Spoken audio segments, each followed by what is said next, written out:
So in this YouTube video, it's for all the people who want to improve the testosterone. So I'm going to review a few different supplements. We're going to go mainly into 3 different ones, and then I'm going to give you a host of different supplements at the end that you should be taking in order to improve your testosterone. So let's go through. We'll go through Turkesterone at first, we'll go through Pregnenolone, and we're going to go through Tongkat Ali, and then I'll give you the secrets to a higher amount of testosterone at the end. So if we first look into Turkesterone and we look at Turkesterone, you may have heard of this. It's an adaptogen. It's actually found in insects and plants.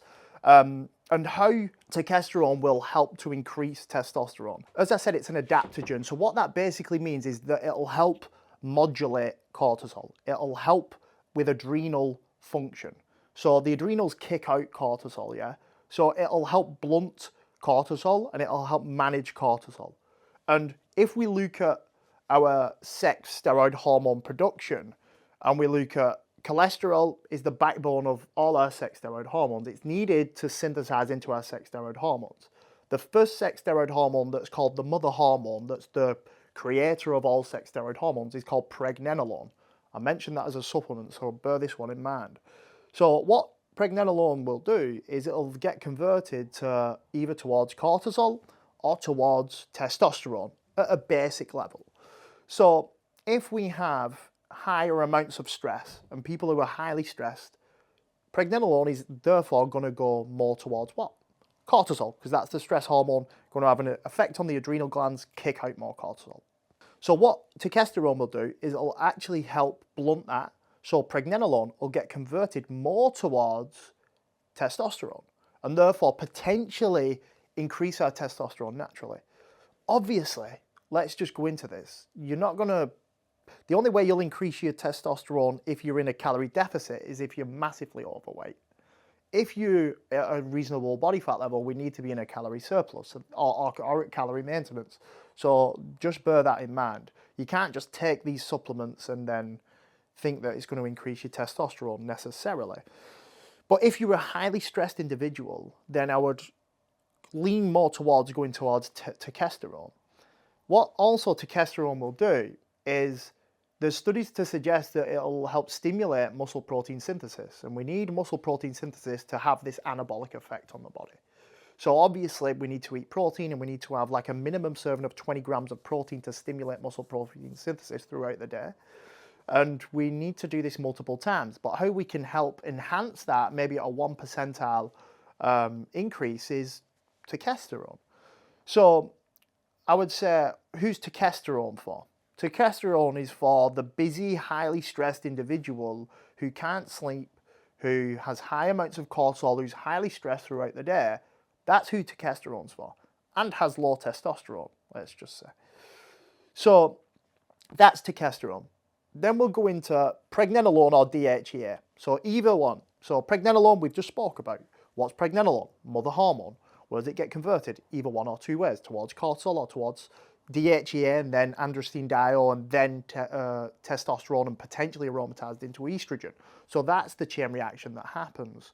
So we could either supplement with Pregnenolone or DHEA. So DHEA cuts out the potential of Pregnenolone going towards cortisol. So DHEA is probably the better one of the two. So with DHEA or Pregnenolone, that's how it'll potentially increase testosterone. Basically because it's a precursor hormone, precursor meaning the hormone that converts into testosterone eventually if other different factors are right. Main one being stress management and sleep quality. So that's Pregnenolone and DHEA. I would probably say DHEA, I use Pregnenolone a lot with clients, mainly for more female clients as well, because when Pregnenolone converts towards or goes towards cortisol, it'll also convert into progesterone, and females need progesterone for the cycle, etc. If I'm with a male and coaching a male, then DHEA I normally use, and they'll need it in higher amounts than a female. Then if we look at Tongkat Ali, so you may have heard of Tongkat Ali. I think Dr. Andrew Huberman, or Huberman, however you actually pronounce his last name. Sorry about that, Andrew. But he talks about it a lot. And the way that Tongkat Ali, how that has an effect on testosterone is it'll actually help increase free testosterone by lowering SHBG. So what's SHBG? Sex hormone binding globulin is what SHBG is. That's the abbreviation of it. So what does it do? So it binds to sex hormones. It's a globulin, and it's a binding globulin that binds to sex hormones. And when it binds to sex hormones, they aren't free anymore. Yeah, they're bound hormones, so they can have an effect on different muscle tissue or different tissues in the body. So we want a higher amount of like free testosterone in order to have a more anabolic effect, yeah?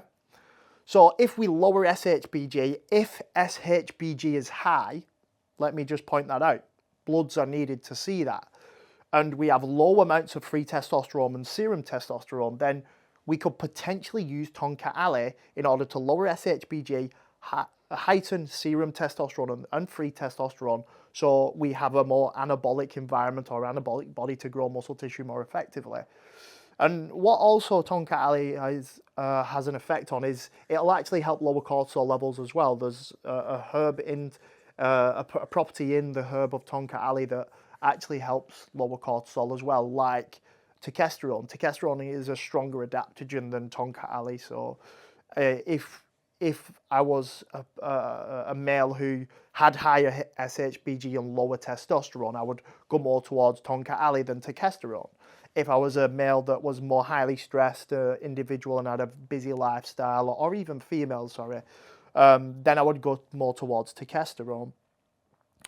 If I just had low sex steroid hormone production and function, then I'd go more towards Pregnenolone and DHEA.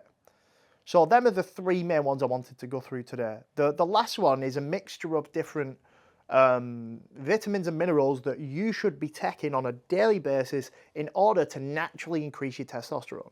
And I'd advise this for everyone, and I'll give you the exact dosages as well. So you want to be taking some form of good quality cod liver oil supplement, right?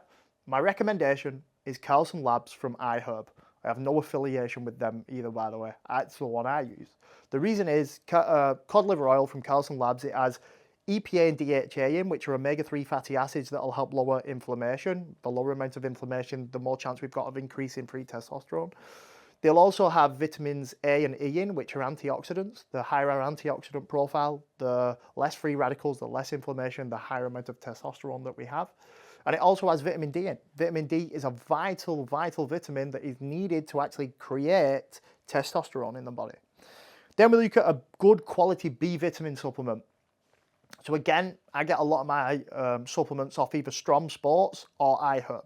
Yeah, so you can either go to one or two of them and get a good quality B vitamin supplement, and that will, B vitamins again are needed to help create free testosterone. So you want to be taking a good quality cod liver oil that has a vitamin D supplement in and a good B vitamin supplement. And then also we want to take zinc. So zinc is needed to create testosterone. I'd recommend zinc L-carnosine myself. You can go with a zinc picolinate, but zinc L-carnosine for me is the better one because it'll actually help repair the gut barrier and repair the gut lining as well, and it'll also help increase stomach acid, which we'll talk about in later videos. But we need the gut to function optimally if we actually want to create and absorb different nutrients, i.e. vitamin D and B vitamins that we just spoke about. So zinc is very, very, very much needed. And the last one is magnesium. So magnesium, again, it's needed for a lot of different functions in the body. It's probably the most important vitamin and or mineral in the body. In terms of like what type of magnesium, I would take either a glycinate or a threonate myself.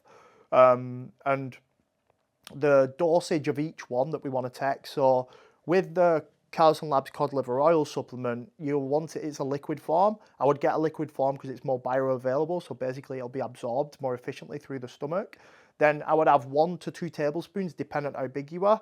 So like, say if you're a male who's like 180 pounds plus, I'd probably take 2 tablespoons. If you're a male or female, 180 pounds plus, I would take 1 or 2 tablespoons. If you're under that weight, then I'd just take 1, yeah? With the B vitamin, I'd just take the recommended dose. Yeah, that is all that you need with that. With zinc, I would take 30 milligrams every day. You don't want to go above that, because if we have too high zinc, it'll deplete copper and it